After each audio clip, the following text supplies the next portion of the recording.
Chapter 12. The Search for the Wicked Witch. The soldier with the green whiskers led them through the streets of the Emerald City until they reached the room where the guardian of the gates lived. This officer unlocked their spectacles to put them back in his great box, and then he politely opened the gate for our friends.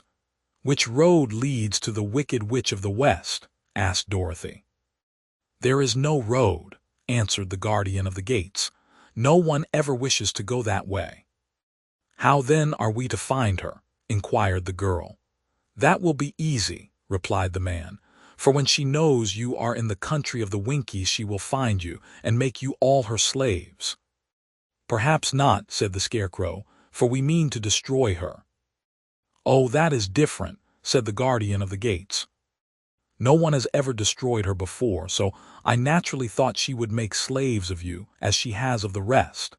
But take care, for she is wicked and fierce and may not allow you to destroy her. Keep to the west, where the sun sets, and you cannot fail to find her." They thanked him and bade him goodbye, and turned toward the west, walking over fields of soft grass dotted here and there with daisies and buttercups. Dorothy still wore the pretty silk dress she had put on in the palace, but now, to her surprise, she found it was no longer green, but pure white. The ribbon around Toto's neck had also lost its green color and was as white as Dorothy's dress. The Emerald City was soon left far behind. As they advanced, the ground became rougher and hillier, for there were no farms nor houses in this country of the West, and the ground was untilled. In the afternoon, the sun shone hot in their faces, for there were no trees to offer them shade, so that before night Dorothy and Toto and the lion were tired and lay down upon the grass and fell asleep, with the woodman and the Scarecrow keeping watch. Now the Wicked Witch of the West had but one eye, yet that was as powerful as a telescope and could see everywhere. So, as she sat in the door of her castle, she happened to look around and saw Dorothy lying asleep, with her friends all about her. They were a long distance off, but the Wicked Witch was angry to find them in her country, so she blew upon a silver whistle that hung around her neck. At once there came running to her from all directions a pack of great wolves. They had long legs and fierce eyes and sharp teeth. "Go to those people," said the witch, "and tear them to pieces." "Are you not going to make them your slaves?" asked the leader of the wolves. "No," she answered, "one is of tin and one of straw. One is a girl and another a lion. None of them is fit to work, so you may tear them into small pieces." "Very well," said the wolf, and he dashed away at full speed, followed by the others. It was lucky the Scarecrow and the woodman were wide awake and heard the wolves coming. "This is my fight," said the woodman, "so get behind me and I will meet them as they come." He seized his axe, which he had made very sharp, and as the leader of the wolves came on, the Tin Woodman swung his arm and chopped the wolf's head from its body, so that it immediately died. As soon as he could raise his axe, another wolf came up, and he also fell under the sharp edge of the Tin Woodman's weapon. There were 40 wolves, and 40 times a wolf was killed, so that at last they all lay dead in a heap before the woodman. Then he put down his axe and sat beside the Scarecrow, who said, "It was a good fight, friend." They waited until Dorothy awoke the next morning. The little girl was quite frightened when she saw the great pile of shaggy wolves, but the Tin Woodman told her all. She thanked him for saving them and sat down to breakfast, after which they started again upon their journey. Now this same morning, the Wicked Witch came to the door of her castle and looked out with her one eye that could see far off. She saw all her wolves lying dead, and the strangers still traveling through her country. This made her angrier than before, and she blew her silver whistle twice. Straightway, a great flock of wild crows came flying toward her, enough to darken the sky. And the Wicked Witch said to the King Crow, "Fly at once to the strangers, peck out their eyes and tear them to pieces." The wild crows flew in one great flock toward Dorothy and her companions. When the little girl saw them coming, she was afraid, but the Scarecrow said, This is my battle, so lie down beside me and you will not be harmed." So they all lay upon the ground except the Scarecrow, and he stood up and stretched out his arms. And when the crows saw him they were frightened, as these birds always are by scarecrows, and did not dare to come any nearer. But the King Crow said, "It is only a stuffed man. I will peck his eyes out." The King Crow flew at the Scarecrow, who caught it by the head and twisted its neck until it died. And then another crow flew at him, and the Scarecrow twisted its neck also. There were 40 crows, and 40 times the Scarecrow twisted a neck, until at last all were lying dead beside him. Then he called to his companions to rise, and again they went upon their journey. When the Wicked Witch looked out again and saw all her crows lying in a heap, she got into a terrible rage, and blew 3 times upon her silver whistle. Forthwith there was heard a great buzzing in the air, and a swarm of black bees came flying toward her. "Go to the strangers and sting them to death," commanded the witch, and the bees turned and flew rapidly until they came to where Dorothy and her friends were walking. But the woodman had seen them coming, and the Scarecrow had decided what to do. "Take out my straw and scatter it over the little girl and the dog and the lion," he said to the woodman, "and the bees cannot sting them." This the woodman did, and as Dorothy lay close beside the lion and held Toto in her arms, the straw covered them entirely. The bees came and found no one but the woodman to sting, so they flew at him and broke off all their stings against the tin, without hurting the woodman at all. And as bees cannot live when their stings are broken, that was the end of the black bees, and they lay scattered thick about the woodman, like little heaps of fine coal. Then Dorothy and the lion got up, and the girl helped the Tin Woodman put the straw back into the Scarecrow again, until he was as good as ever. So they started upon their journey once more. The Wicked Witch was so angry when she saw her black bees in little heaps like fine coal that she stamped her foot and tore her hair and gnashed her teeth. And then she called a dozen of her slaves, who were the Winkies, and gave them sharp spears, telling them to go to the strangers and destroy them. The Winkies were not a brave people, but they had to do as they were told. So they marched away until they came near to Dorothy. Then the lion gave a great roar and sprang towards them, and the poor Winkies were so frightened that they ran back as fast as they could. When they returned to the castle, the Wicked Witch beat them well with a strap, and sent them back to their work, after which she sat down to think what she should do next. She could not understand how all her plans to destroy these strangers had failed. But she was a powerful witch as well as a wicked one, and she soon made up her mind how to act.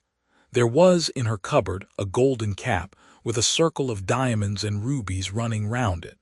This golden cap had a charm. Whoever owned it could call 3 times upon the winged monkeys, who would obey any order they were given. But no person could command these strange creatures more than 3 times. Twice already the Wicked Witch had used the charm of the cap. Once was when she had made the Winkies her slaves and set herself to rule over their country. The winged monkeys had helped her do this.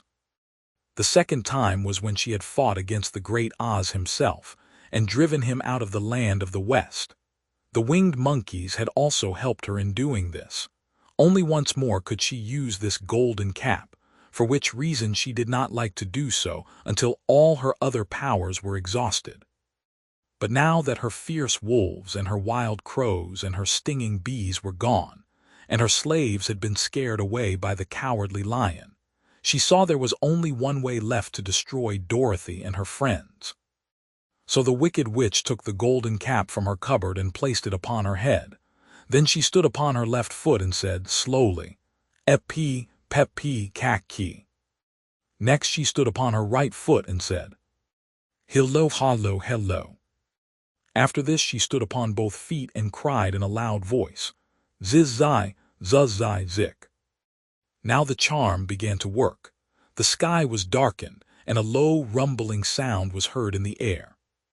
There was a rushing of many wings, a great chattering and laughing, and the sun came out of the dark sky to show the Wicked Witch surrounded by a crowd of monkeys, each with a pair of immense and powerful wings on his shoulders. One, much bigger than the others, seemed to be their leader. He flew close to the witch and said, "You have called us for the third and last time. What do you command?"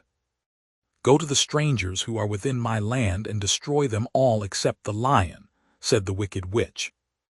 "Bring that beast to me, for I have a mind to harness him like a horse and make him work." "Your command shall be obeyed," said the leader.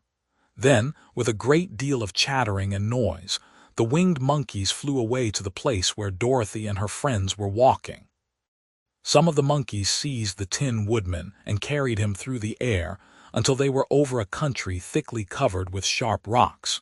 Here they dropped the poor woodman, who fell a great distance to the rocks, where he lay so battered and dented that he could neither move nor groan. Others of the monkeys caught the Scarecrow, and with their long fingers pulled all of the straw out of his clothes and head. They made his hat and boots and clothes into a small bundle and threw it into the top branches of a tall tree.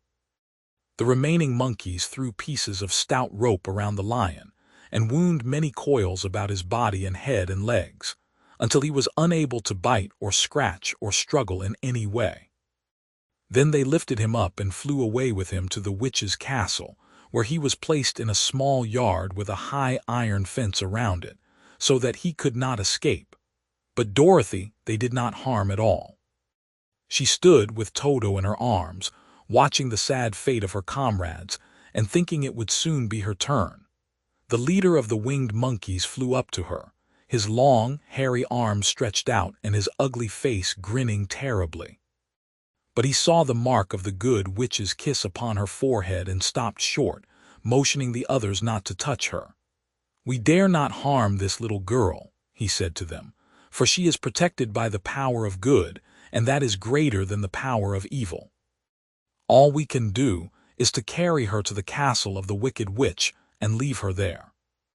So, carefully and gently, they lifted Dorothy in their arms and carried her swiftly through the air until they came to the castle, where they set her down upon the front doorstep. Then the leader said to the witch, "We have obeyed you as far as we were able. The Tin Woodman and the Scarecrow are destroyed, and the lion is tied up in your yard. The little girl we dare not harm, nor the dog she carries in her arms. Your power over our band is now ended, and you will never see us again." Then all the winged monkeys, with much laughing and chattering and noise, flew into the air and were soon out of sight. The wicked witch was both surprised and worried when she saw the mark on Dorothy's forehead, for she knew well that neither the winged monkeys nor she herself dare hurt the girl in any way. She looked down at Dorothy's feet, and seeing the silver shoes, began to tremble with fear, for she knew what a powerful charm belonged to them. At first the witch was tempted to run away from Dorothy, but she happened to look into the child's eyes and saw how simple the soul behind them was, and that the little girl did not know of the wonderful power the silver shoes gave her.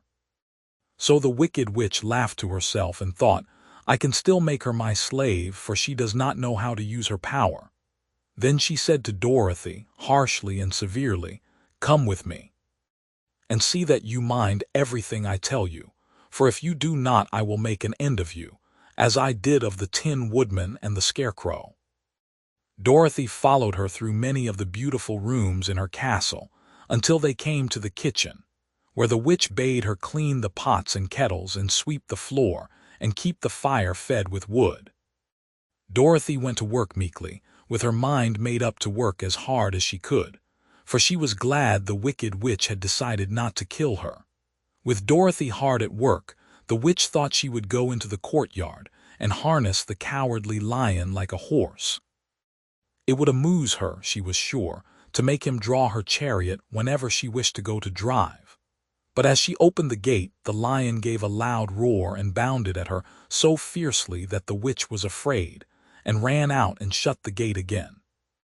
"If I cannot harness you," said the witch to the lion, speaking through the bars of the gate, "I can starve you. You shall have nothing to eat until you do as I wish." So after that she took no food to the imprisoned lion. but every day she came to the gate at noon and asked, "Are you ready to be harnessed like a horse?" And the lion would answer, "No, if you come in this yard I will bite you." The reason the lion did not have to do as the witch wished was that every night, while the woman was asleep, Dorothy carried him food from the cupboard. After he had eaten, he would lie down on his bed of straw, and Dorothy would lie beside him and put her head on his soft, shaggy mane, while they talked of their troubles and tried to plan some way to escape. But they could find no way to get out of the castle, for it was constantly guarded by the yellow Winkies, who were the slaves of the wicked witch and too afraid of her not to do as she told them. The girl had to work hard during the day, and often the witch threatened to beat her with the same old umbrella she always carried in her hand. But in truth, she did not dare to strike Dorothy because of the mark upon her forehead. The child did not know this, and was full of fear for herself and Toto. Once the witch struck Toto a blow with her umbrella, and the brave little dog flew at her and bit her leg in return. The witch did not bleed where she was bitten, for she was so wicked that the blood in her had dried up many years before. Dorothy's life became very sad as she grew to understand that it would be harder than ever to get back to Kansas and Aunt Em again. Sometimes she would cry bitterly for hours, with Toto sitting at her feet and looking into her face, whining dismally to show how sorry he was for his little mistress. Toto did not really care whether he was in Kansas or the land of Oz so long as Dorothy was with him. But he knew the little girl was unhappy, and that made him unhappy too. Now the wicked witch had a great longing to have for her own the silver shoes which the girl always wore. Her bees and her crows and her wolves were lying in heaps and drying up, and she had used up all the power of the golden cap. But if she could only get hold of the silver shoes, they would give her more power than all the other things she had lost. She watched Dorothy carefully to see if she ever took off her shoes, thinking she might steal them. But the child was so proud of her pretty shoes that she never took them off except at night and when she took her bath. The witch was too much afraid of the dark to dare go in Dorothy's room at night to take the shoes, and her dread of water was greater than her fear of the dark, so she never came near when Dorothy was bathing. Indeed, the old witch never touched water, nor ever let water touch her in any way. But the wicked creature was very cunning, and she finally thought of a trick that would give her what she wanted. She placed a bar of iron in the middle of the kitchen floor, and then by her magic arts made the iron invisible to human eyes, so that when Dorothy walked across the floor she stumbled over the bar, not being able to see it, and fell at full length. She was not much hurt, but in her fall one of the silver shoes came off, and before she could reach it, the witch had snatched it away and put it on her own skinny foot. The wicked woman was greatly pleased with the success of her trick, for as long as she had one of the shoes she owned half the power of their charm, and Dorothy could not use it against her, even had she known how to do so. The little girl, seeing she had lost one of her pretty shoes, grew angry and said to the witch, "Give me back my shoe." "I will not," retorted the witch, "for it is now my shoe and not yours." "You are a wicked creature," cried Dorothy. "You have no right to take my shoe from me." "I shall keep it just the same," said the witch, laughing at her, "and someday I shall get the other one from you too." This made Dorothy so very angry that she picked up the bucket of water that stood near and dashed it over the witch, wetting her from head to foot. Instantly the wicked woman gave a loud cry of fear, and then, as Dorothy looked at her in wonder, the witch began to shrink and fall away. "See what you have done," she screamed. "In a minute I shall melt away." "I'm very sorry indeed," said Dorothy, who was truly frightened to see the witch actually melting away like brown sugar before her very eyes. "Didn't you know water would be the end of me?" asked the witch in a wailing, despairing voice. "Of course not," answered Dorothy. "How should I?"